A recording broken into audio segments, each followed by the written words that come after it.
I didn't lose my memories first. I lost my place in my own family. What would you do if you were still alive, still breathing, still trying, but the people you love began to treat you like you were already gone? My name is Arthur Peterson. I'm 72 years old. I'm a widower. And lately, my greatest fear isn't dying. It's being forgotten while I'm still here. It didn't start with confusion. It started with small mistakes. A trembling hand when I signed my name. A pause before answering a simple question. Moments where a word slipped away and didn't come back. I told myself it was age. I told myself it was normal. My children told me the same thing. You're fine, Dad. Everyone forgets things. But forgetting was only part of it. What hurt more was how quickly they began to pull away once the doctor gave a name. Alzheimer's. After that word entered the room, everything changed. Conversations became shorter. Visits became rarer. Concern replaced affection. Instructions replaced dialogue. I was no longer their father. I was a responsibility they managed from a distance. They didn't yell. They didn't abandon me outright. They just slowly disappeared. Phone calls turned into checklists. Did you eat? Did you take your pills? No one asked how I felt. No one asked what I remembered. And no one asked what I was afraid of losing next. I still knew who they were. I still knew who I was. But I could feel myself being erased from their lives, not by disease, by absence. That's when the fear became unbearable. Not the fear of forgetting my wife's face. Not the fear of losing my own name. The fear that one day, my children would stop seeing me as someone who still existed. So I did the only thing I could think of to prove that I was still here. I started writing. A blank sheet of paper, crisp and inviting, lay before me.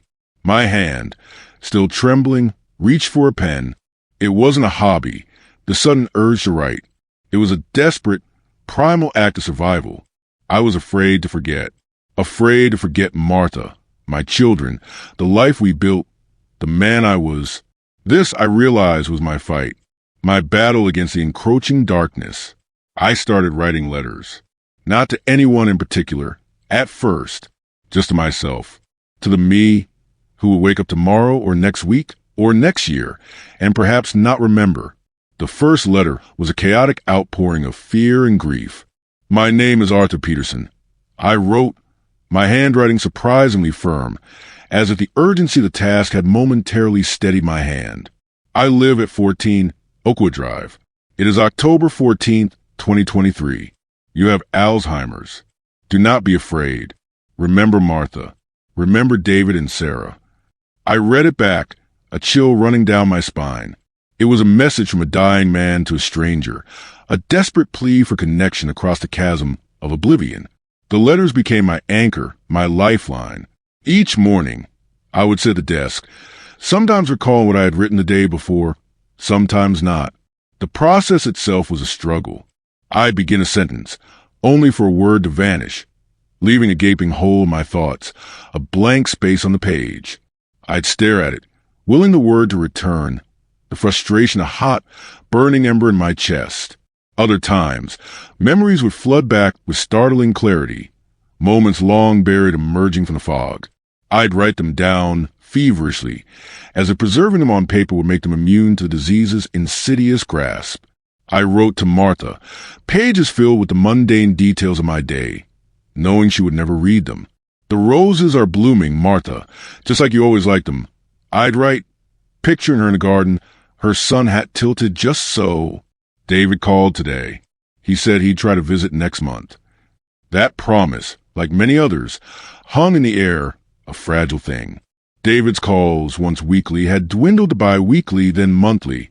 Sarah, always the busier of the two, with her demanding career and young children, called even less. They were busy, I understood, but the silence, the growing expanse between our conversations, felt like another symptom of my disease, a gradual fading of my presence in their lives. As my memory failed, it seemed I became invisible. One Tuesday morning, I woke with a profound sense of disorientation. The curtains were drawn, plunging the room into shadow.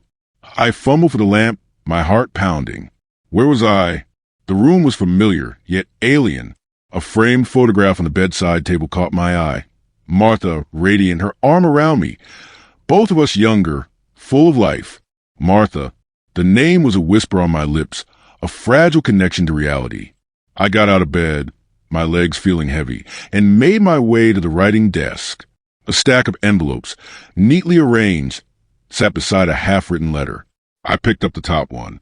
It was addressed to Arthur Peterson, 14, Oakwood Drive, in my own hand. My name, my address. I opened it, my fingers trembling. Arthur, if you are reading this, you might be confused. It is November 20th, 2023. You live here. You wrote this yesterday. You have Alzheimer's. Do not be afraid. Remember Martha. Remember David and Sarah. I stared at the words, a cold wave washing over me. I had no recollection of writing it. The fear was a physical ache, a tightening in my chest. This was it. The moment I had dreaded. The letters, once a refuge, now serve as a chilling mirror, reflecting the depths of my own decay. I continued writing, though the act itself became more challenging. Sometimes, I'd read a letter I'd written just days before and feel a pang of recognition, a faint echo of the thoughts and feelings it contained. Other times, it was as if a stranger's hand had penned the words, the sentiments entirely foreign. The fear of not recognizing my own handwriting became a constant companion, a shadow lurking at the edges of my consciousness. I'd spend minutes studying the loops and curves, searching for some proof of my own authorship, a tiny detail that screamed me. The phone calls from David and Sarah became even more infrequent. When they did call, the conversations were brief, punctuated by long silences. "How are you, Dad?" David would ask, his voice tinged with a weariness I recognized as a form of distant pity. "Are you eating enough? Remember to take your pills." It was a checklist, a duty, not a conversation. I yearned to tell them about the vivid dreams I was having. The way Martha still visited me in my sleep, her touch as real as ever. I wanted to share the fragments of memories that occasionally broke through the fog, moments from their childhoods, funny anecdotes, tender lessons. But the words would often fail me, or I'd lose my train of thought mid-sentence, leaving them to fill the void with platitudes. One afternoon, Sarah called. "Dad, I won't be able to make it for Christmas this year," she said, her voice tight, strained. "The kids have a school play, and then Michael's parents are visiting. It's just too much." I listened, a dull ache spreading through my chest. Christmas, Martha's favorite holiday. We always had a big dinner, the house filled with laughter and the smell of pine. Now it would be just me. The silence that followed her words was deafening. "That's all right, dear," I managed to say, my voice sounding hollow even in my own ears. "I understand. You're busy." I hung up, the receiver heavy in my hand. I walked to the writing desk, a fresh wave of grief washing over me. I picked up a pen and began to write, not to Sarah, not to David, but to the ghost of Martha. "They're not coming, Martha," I wrote, my hand shaking violently. "They're too busy. Am I disappearing already?"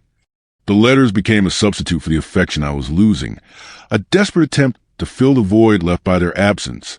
I wrote about my loneliness, the crushing weight of the silence in the house, the way the sunlight felt different now, less warm, less inviting. I wrote about the fear, raw and unrelenting, that one day I would wake up and not know who Arthur Peterson was. I'd leave myself instructions, simple, direct commands. Eat breakfast. Take your medication. At 8 a.m., call David today.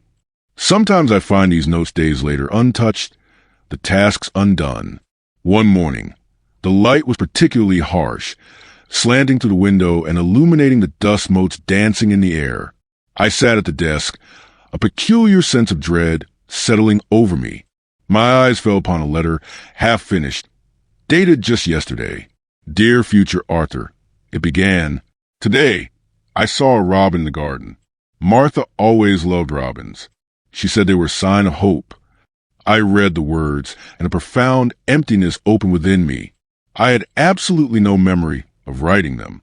The robin, the garden, Martha's fondness for birds, all was new information, a revelation from a past self I no longer recognized.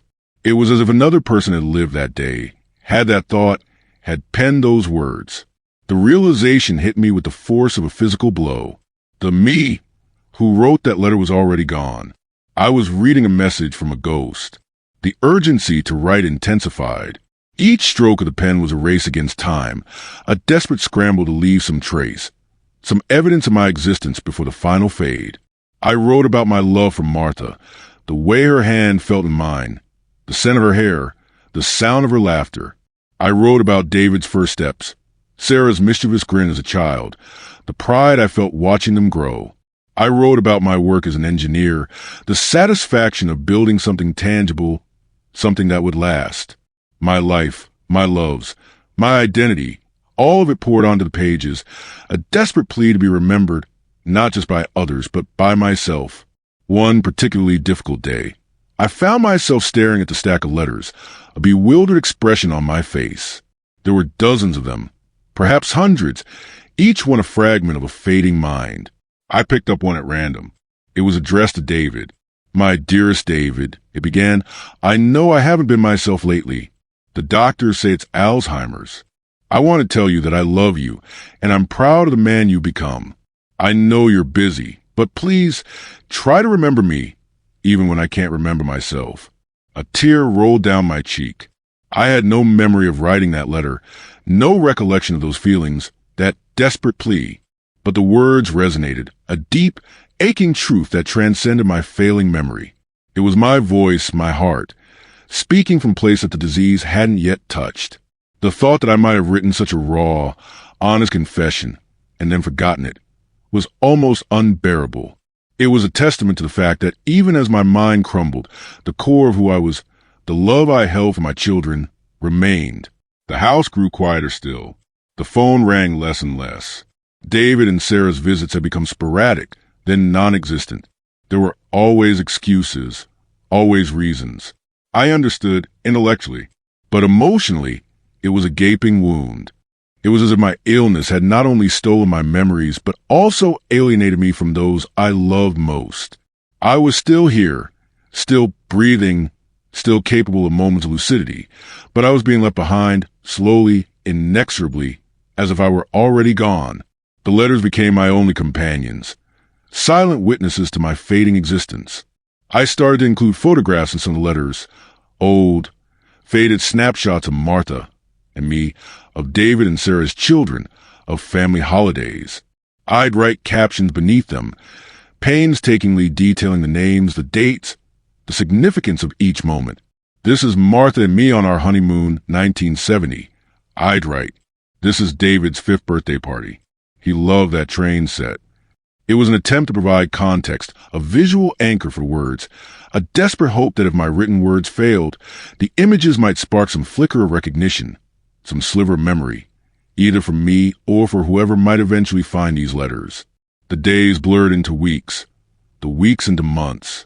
The world outside my window continued its relentless march, but inside, time had become a fluid, uncertain thing. Sometimes, I'd wake up convinced it was 1985, that Martha was still alive, that David and Sarah were still teenagers, their laughter echoing through the house. The shock of realizing it was 2024, that Martha was gone, that my children were grown and distant, was a fresh wound each time.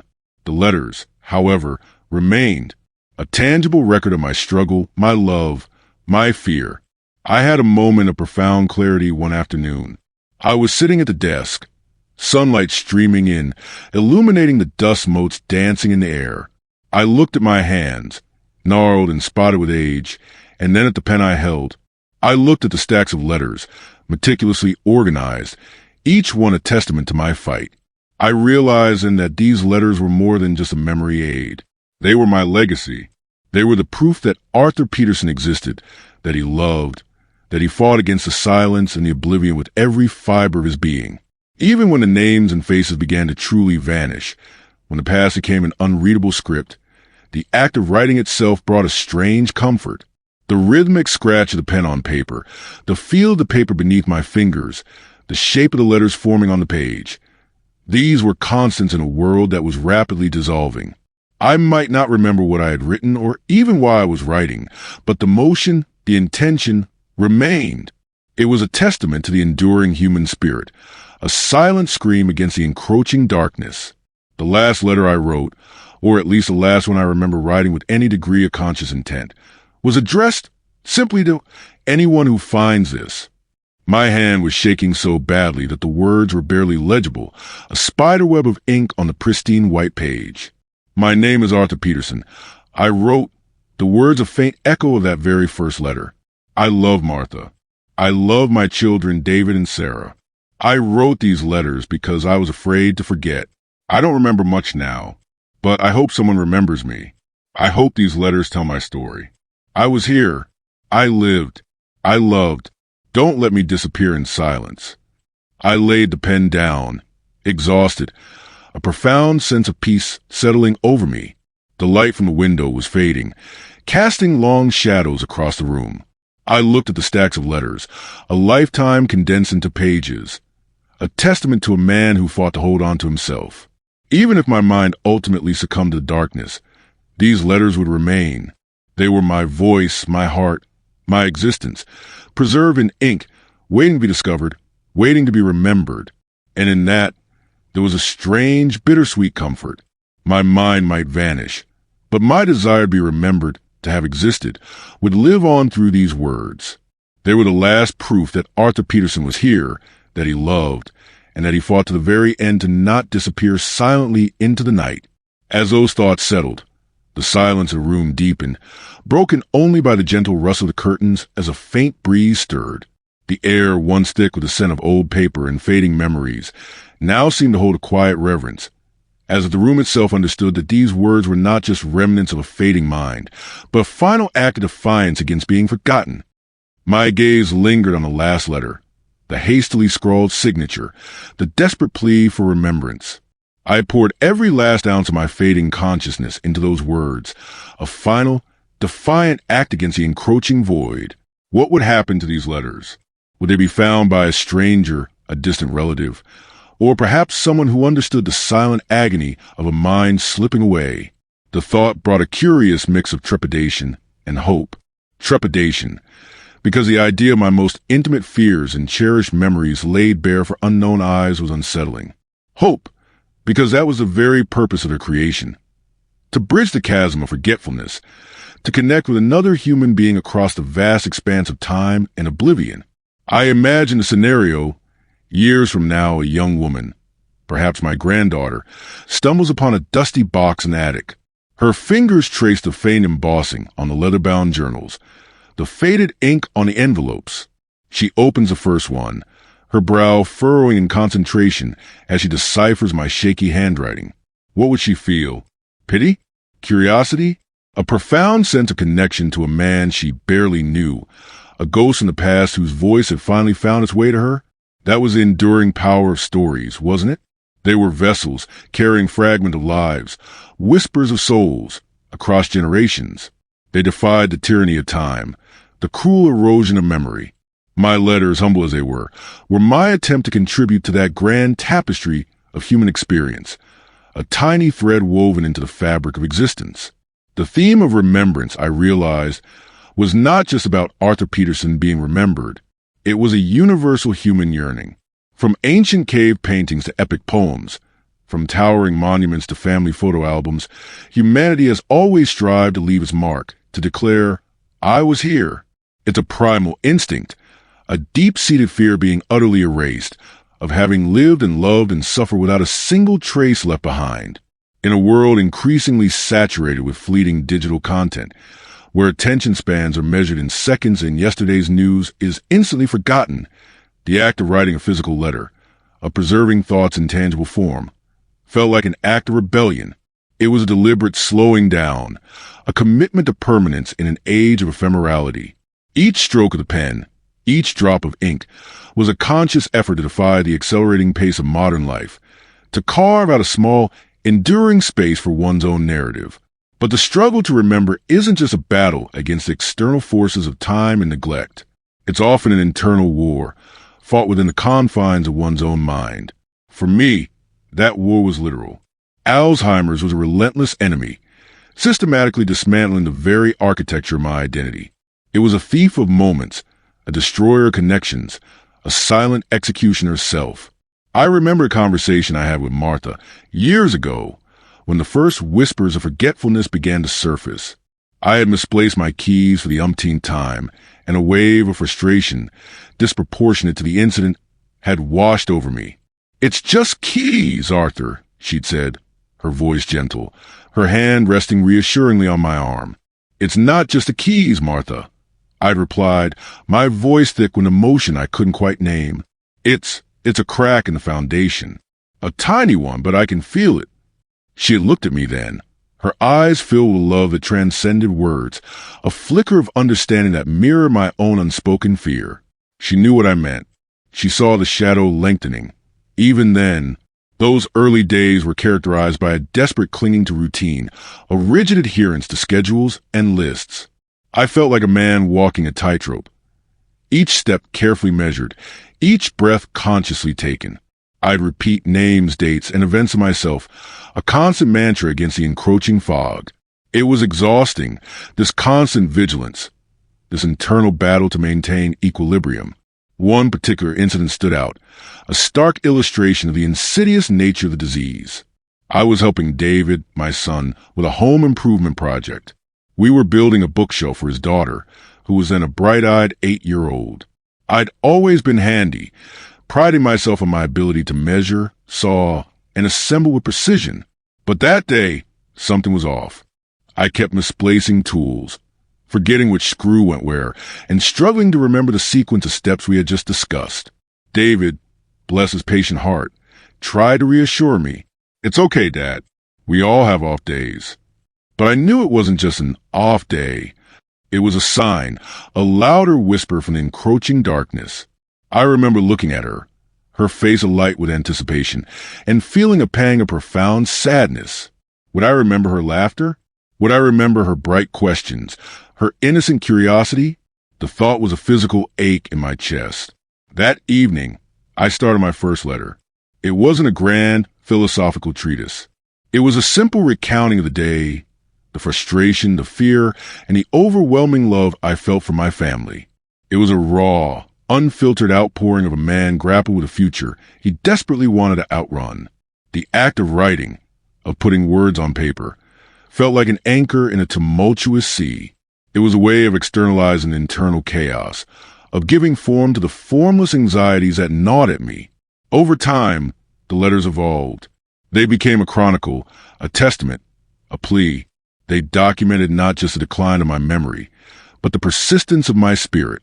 I wrote about the small victories, remembering Martha's favorite flower, recalling a shared joke with David, recognizing Sarah's latest drawing. And I wrote about the devastating losses, forgetting Martha's birthday, struggling to recognize my own reflection, feeling the names of my children slip through my fingers like grains of sand. The irony was not lost on me. I was writing to remember, even as the act of remembering became increasingly difficult. Sometimes, I'd read a previous letter and feel a flicker of recognition, a brief connection to man who had penned those words. Other times, it was like reading a stranger's diary, a poignant narrative of a life I could barely recall. But even in those moments of disconnect, there was a strange comfort. The words were there. They existed. They bore witness. This battle I fought, this quiet, solitary war against oblivion, was not unique. Millions around the world face similar struggles, whether it's a slow erosion of memory from age, the trauma of a brain injury, or the insidious creep of neurological diseases. Each individual story, each fight for remembrance, is a testament to the fundamental human need to be seen, to be known, to have one's existence validated. My letters, therefore, became more than just a personal record. They became a symbol, a metaphor for the universal human desire for legacy, for meaning, for a voice that echoes beyond the confines of a single lifetime. They speak to the profound courage it takes to face the inevitable, to stare into the abyss of forgetfulness, and still choose to create, to connect, to express. The sun had finally set, plunging the room into twilight. The stacks of letters, once vibrant with the stories they held, now seemed to merge into indistinct shadows. But their essence remained, a silent hum of lives lived, love shared, and battles fought. My battle was almost over. The pen had fallen silent. The last words had been written. But the story, I realized, was not truly mine to end. It belonged to anyone who finds this. It belonged to the future. To those who would hold these pages in their hands and, for a fleeting moment, connect with the heart and soul of Arthur Peterson. My hope, my final fervent wish, was that these letters would serve as a reminder that every life has a story, every voice deserves to be heard, and every memory, no matter how fragile, is worth fighting for. And as the last vestiges of conscious thought began to recede, I felt a faint, comforting whisper, a whisper that spoke of Martha's smile, David's strength, and Sarah's laughter, a whisper that told me, unequivocally, that I had been here, I had lived, I had loved, and through these words, I would not disappear silently into the night. My story, in its own small way, would live on, and in that quiet understanding, I found my final, profound peace. If this story touched you, if it made you think about the memories you carry or the legacy you are building, share it with someone who needs to be reminded that their story matters. And if you believe these stories deserve a place to live on, subscribe to Emotional Life Tales, Voices After 50, and turn on the notification bell. Together, we keep voices from fading into silence.